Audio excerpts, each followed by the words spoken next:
We're not interrupting people getting their rehab. No, not at all. It's actually good to see all that happening, isn't it? Everyone's right in the action. Okay, we've just got Minister Grace.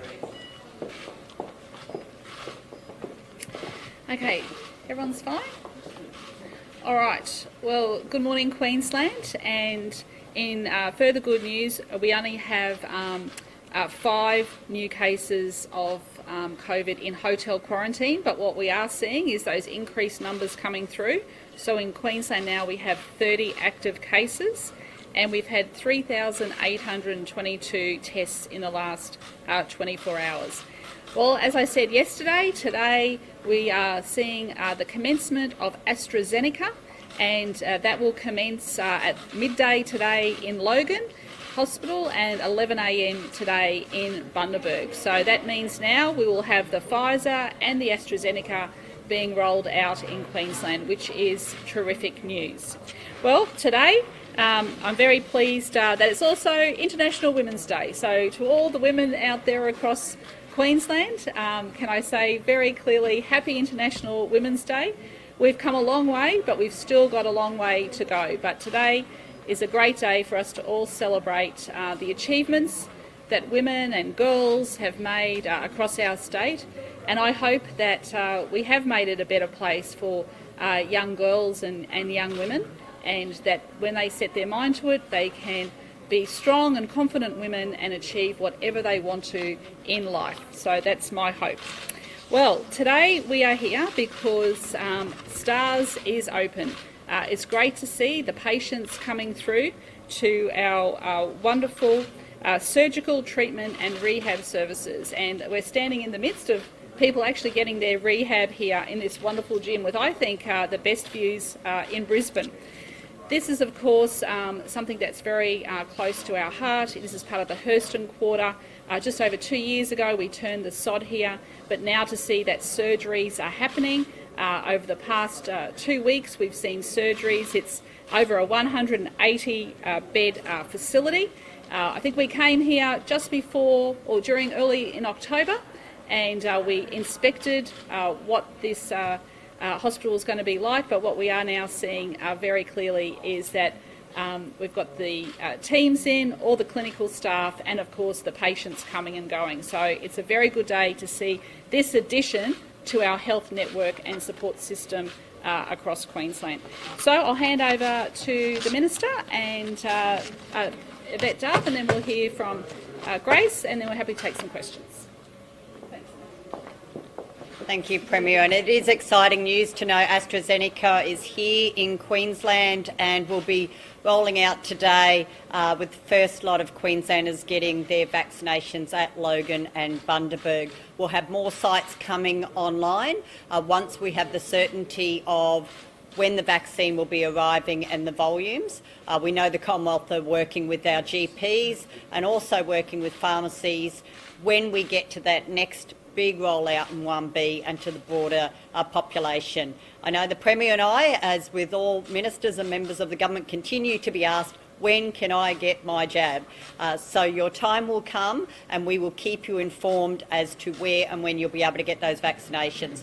For today, Logan and Bundaberg, these are still our 1A group, okay? So please don't rock up to Logan and Bundaberg hospitals hoping to get your jab unless you have been booked in and you're part of that 1A group. But it is really exciting to see this vaccine here, and we can't wait to be rolling out more of these vaccines across Queensland. Today is really exciting here at STARS, a big milestone in the last 4 weeks. They've started up their surgeries, which means this will help, once this facility is at full capacity, this will help take pressure off our other hospitals, not just in Brisbane here, but across the state, in those waiting lists, and it will be a state-of-the-art Australia-led facility when it comes to rehabilitation.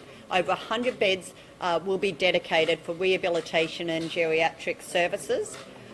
And it is particularly going to deliver thousands of procedures that otherwise would have been taken longer for people to get into our other hospitals, and take pressure off our hospitals. So I want to thank the staff here. I was talking to the Premier before that when it comes to waiting lists, the big waiting list here is people wanting to work here. Everywhere I go, people are saying they've put their name down to want to work at STARS. It is the first full digital hospital here in Queensland. So the whole process is digitised, which will help the staff be able to enter and retain information and have that medical record at their fingertips, not sitting down doing a whole lot of paperwork afterwards. It's there, it's a real time being put into the medical records and being able to be seen by all of the different physicians that are here and health staff. So I want to thank everyone who's been involved. By June this year we expect 2 more. That'll be 7 operating theatres will be operational here. So when we hit full capacity, which we expect to be 2023, as I say, we'll be the largest rehabilitation centre in Australia. And we're just so proud. This is part of the Palaszczuk government's commitment to deliver state-of-the-art health care here in Queensland for all Queenslanders. And this is part of a $1.1 billion project for the Herston Health Precinct. And this bit today, $340 million that we're seeing invested as part of the Herston quarter. So I want to thank all those professionals who have been involved. Well, it's great to see that surgical procedures have already started in this fully digitised hospital here at the Herston $1.1 billion world-class health facility. It's excellent that tens of thousands of patients will be treated here over the coming time, and we're looking forward to making sure they get a fantastic world-class experience. These truly are world-class facilities right in the heart of Herston. It's part of this fantastic precinct, and it's difficult to remember that we turned this on 2.5 years ago, and here we are already with elective surgery procedures happening here, fully digitised hospitals, 900 healthcare workers at its capacity. It's world class, and it is wonderful to be here this morning with the Premier and the Minister for Health, and of course the executives who have been responsible for delivering STARS to the people of Queensland, and the pressure that it will take off all of those hospitals is going to be amazing. It's a wonderful facilities, and it's wonderful to be here this morning. Can we get the Minister on the vaccine? Yeah, sure. Sorry, just some. You mentioned briefly about other regional centres. Can you give us a sort of rough time frame of when Townsville and Rocky can expect the AstraZeneca? Well, Townsville's already got the Pfizer. Yeah. We need to remember, I know there's been a lot of talk about Pfizer and AstraZeneca. They're COVID vaccines. It doesn't matter which vaccine you're getting. The only difference between the two is how we manage it. The cold chain supply and distribution of Pfizer is a lot more difficult than AstraZeneca. But it's irrelevant which vaccine's coming to your community. What is important is when is the community going to get the vaccine and how will you be getting it. So I say don't get too caught up with which one you're getting. I'm more than happy to get AstraZeneca, happy to line up for that one. It's as good as Pfizer. But we already got vaccines happening in Townsville, so it doesn't matter whether it's AstraZeneca or Pfizer, we've already got it in Townsville. As for the other areas, we are working through those lists at the moment. We're giving the Commonwealth a list of the sites that we want to see operational in the next 4 weeks and the volume of vaccine that we need.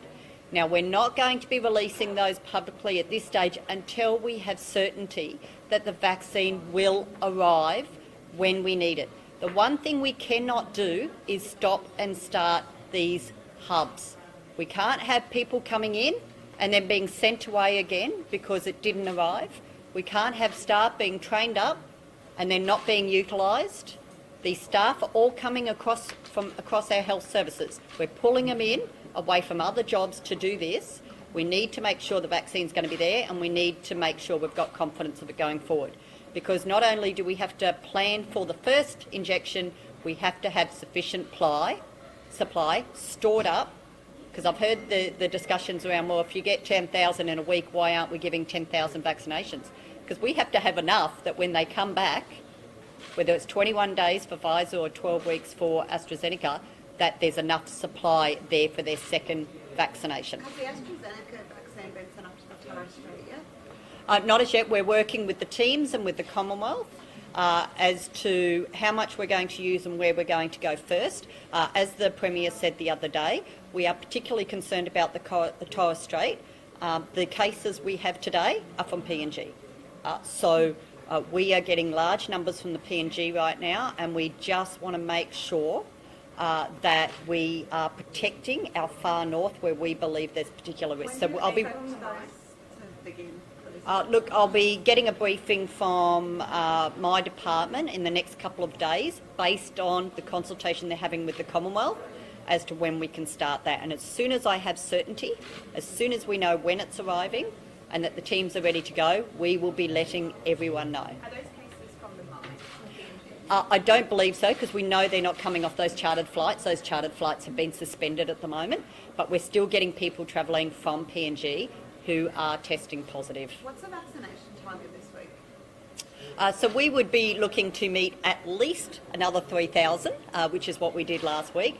We well and truly exceeded that. So we set ourselves a target of 3,000 last week. We ended up getting 6,300. So that was incredible.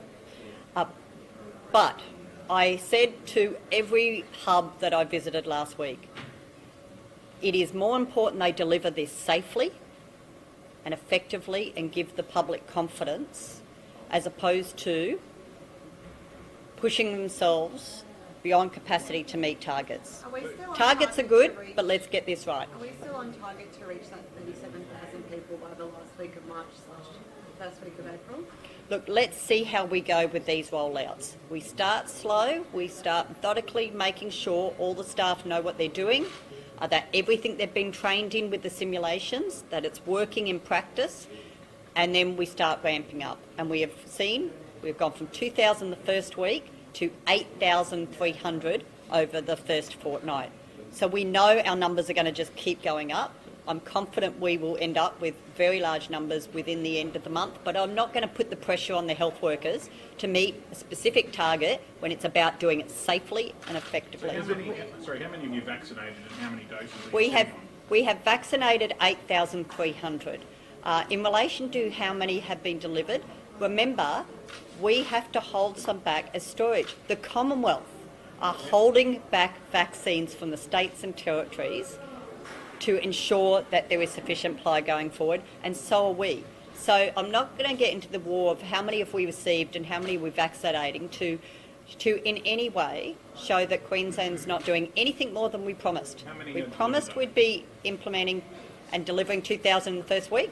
We did 2,030. We hoped for 3,000 last week.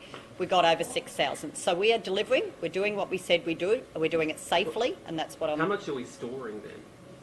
Is there a percentage of storage that we have to do? Look, there's not a fixed percentage. It is what is the capacity of that hub at that time. Remembering, even if they do only 100 today, as a startup at a facility such as Logan, they will be in the thousands within a fortnight. So every day we grow. So to say how many are we storing, it's not a set amount every day. It's making sure that as they ramp up, we have the vaccines to deliver. That is critical.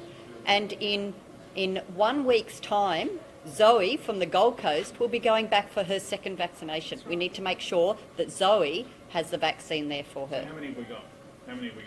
I don't have the figure on me as to how much we've got in supply right now, but we are making sure that we have enough. And the Commonwealth has averaged out numbers, but the Commonwealth is giving us a different number each delivery and saying, here you can have 3 weeks in advance to supply over the coming weeks. So it's not, if we get that much this week, we should be using that much. We are getting different numbers from the Commonwealth.